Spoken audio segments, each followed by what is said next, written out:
Friends, welcome to C online classes. Friends, आज हम current affair में संघाई सहयोग संगठन और पसुनपोन मथुराम लिंगन थेवर के बारे में डिस्कस करेंगे और यहाँ पर इनसे रिलेटेड उन सभी पॉइंट्स को डिस्कस करेंगे जो एग्जाम में पूछे जा सकते हैं। इसमें सबसे पहले संघाई सहयोग संगठन की बात करें तो हाल ही में संघाई सहयोग संगठन की 19वीं बैठक नई दिल्ली में आयोजित की गई और इस बैठक के अंतर्गत मानव तस्करी, विशेष रूप से महिलाओं और बच्चों की तस्करी के बढ़ते खतरों को रोकने और उसका मुकाबला करने हेतु सहयोग को मजबूत करने के लिए एक प्रोटोकॉल को अपनाया गया। इस प्रोटोकॉल के अंतर्गत व्यक्तियों के अवैध व्यापार के खतरे से निपटने के लिए राष्ट्रीय कानूनों के आदान प्रदान को जारी रखने का आह्वान किया गया। इसके साथ साथ तस्करी के पीड़ितों को उनकी पात्रता के दायरे में सुरक्षा और सहायता प्रदान करना भी इस प्रोटोकॉल के अंतर्गत आता है। इसके अलावा उन्नत प्रशिक्षण के क्षेत्र में एससीओ के सदस्य राष्ट्रों के शैक्षिक संगठनों के बीच सहयोग विकसित करने का आह्वान भी किया गया। इनमें विशेष रूप से महिलाओं और बच्चों की तस्करी का मुकाबला करना शामिल है।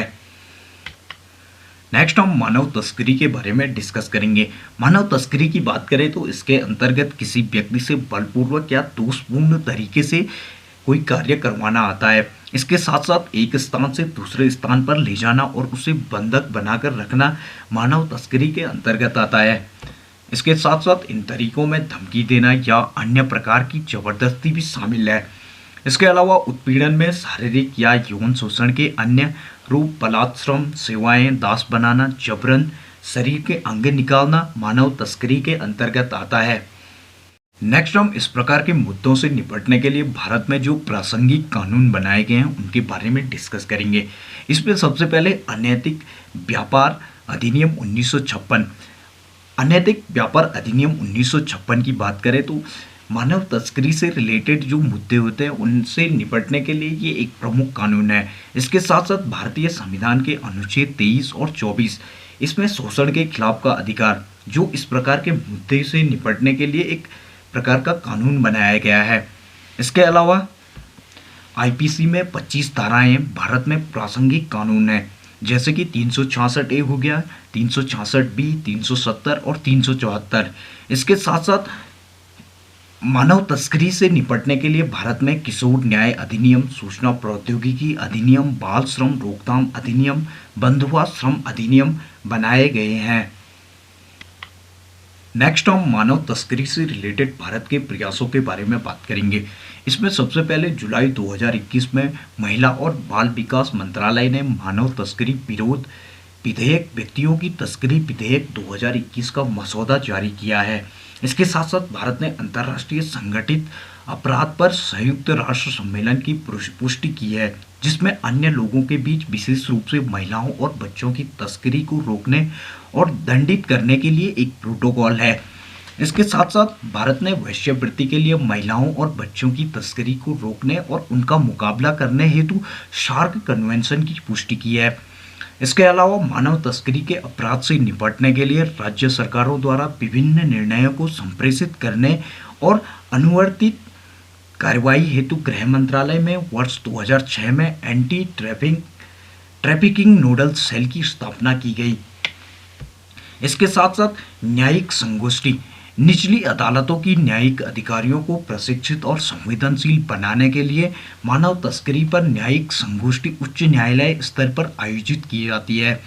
इसके अलावा गृह मंत्रालय ने प्रशिक्षण और क्षमता निर्माण के माध्यम से व्यक्तियों की तस्करी के विरुद्ध भारत में कानून प्रवर्तन प्रतिक्रिया को मजबूत करने की एक व्यापक योजना के तहत देश के 270 जिलों में मानव तस्करी विरोधी इकाई की स्थापना हेतु फंड जारी किया है। इसके अलावा उज्ज्वला योजना वर्ष 2007 में बच्चों और महिलाओं की तस्करी को समाप्त करने के लिए शुरू की गई थी। इस योजना का उद्देश्य यौन शोषण के लिए तस्करी को रोकना, बचाव, पुनर्वास और उन्हें स्वदेश भेजना है।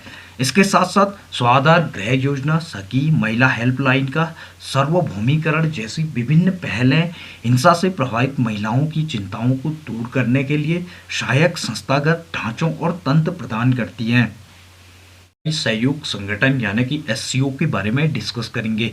एससीओ की बात करें तो इसकी स्थापना 2001 में रूस, चीन, किर्गिज गणराज्य, कजाकिस्तान, तजाकिस्तान, उज्बेकिस्तान के राष्ट्रपतियों के द्वारा शंघाई में एक शिखर सम्मेलन में की गई थी और वर्तमान में इसमें भारत, कजाकिस्तान, चीन, किर्गिज गणराज्य, पाकिस्तान, रूस, तजाकिस्तान और उज्बेकिस्तान जैसे 8 सदस्य देश शामिल हैं। इसके अलावा भारत को 2005 में शंघाई सहयोग संगठन में पर्यवेक्षक बनाया गया था और भारत और पाकिस्तान को वर्ष 2017 में एससीओ में स्थायी सदस्यता प्राप्त हुई। इसके साथ साथ एससीओ का हेडक्वार्टर बीजिंग, चीन में है और शंघाई सहयोग संगठन का जो वर्तमान अध्यक्ष है वो ताजिकिस्तान है। इसके अलावा क्षेत्रीय आतंकवाद विरोधी संरचना एससीओ का एक स्थायी अंग है जिसका मुख्यालय ताशकंद, उज्बेकिस्तान में है। इसके साथ साथ एससीओ शिखर सम्मेलन प्रतिवर्ष आयोजित किया जाता है और इसकी अध्यक्षता सदस्य राष्ट्रों द्वारा एक वर्ष के लिए रोटेशन के आधार पर की जाती है। नेक्स्ट हम पसुनपोन मथुराम लिंगा थेवर के बारे में डिस्कस करेंगे। हाल ही में प्रधानमंत्री नरेंद्र मोदी जी ने मथुराम लिंगा थेवर को उनकी 114वीं जयंती पर श्रद्धांजलि अर्पित की। गुरु पूजा के तौर पर प्रत्येक वर्ष 30 अक्टूबर को पसुनपोन मथुराम लिंगन थेवर की जयंती के उपलक्ष्य में मनाया जाता है। पसुनपोन मथुराम लिंगन थेवर की बात करें तो इनका जन्म 30 अक्टूबर 1908 को तमिलनाडु के रामनाथपुरम जिले के पसुनपोन में हुआ था और वह एक स्वतंत्र सेनानी सह आध्यात्मिक नेता थे।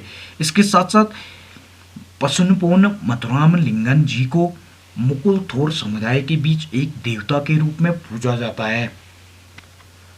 इसके साथ साथ थेवर जी ने हमेशा हिंदू धर्म की बुराइयों के खिलाफ लड़ाई लड़ी। इसके अलावा खुले तौर पर धार्मिक अंधविश्वास और संकीर्ण सोच की निंदा की।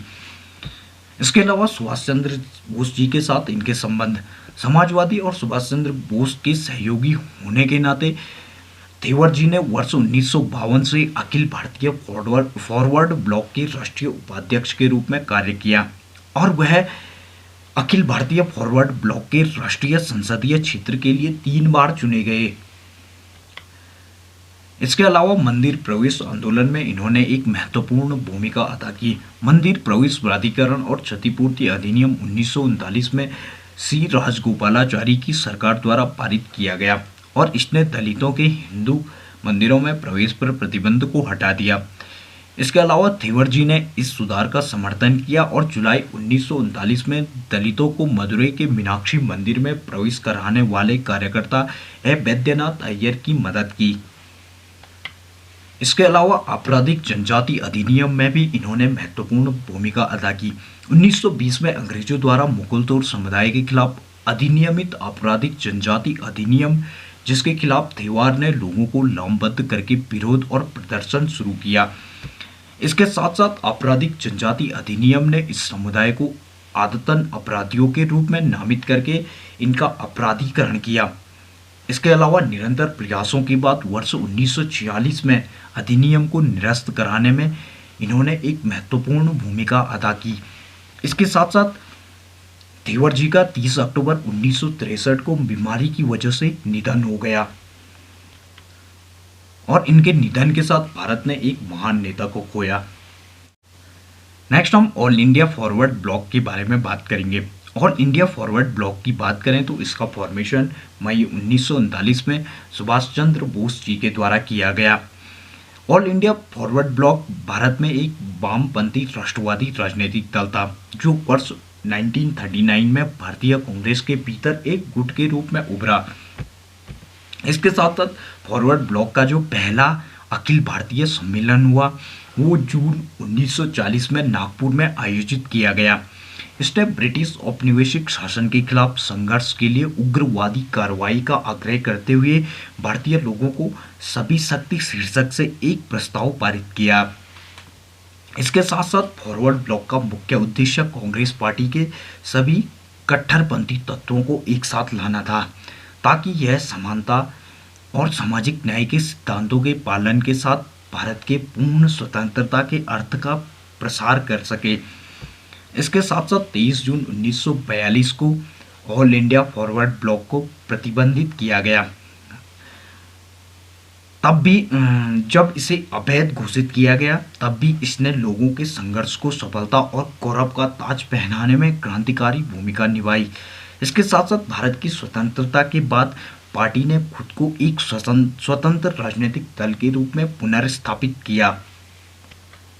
फ्रेंड्स, इस प्रकार के वीडियोस हम आपके लिए आगे भी लाते रहेंगे। इस प्रकार के वीडियो देखने के लिए हमारे चैनल को सब्सक्राइब करें, वीडियोस को लाइक करें, शेयर करें। Thank you.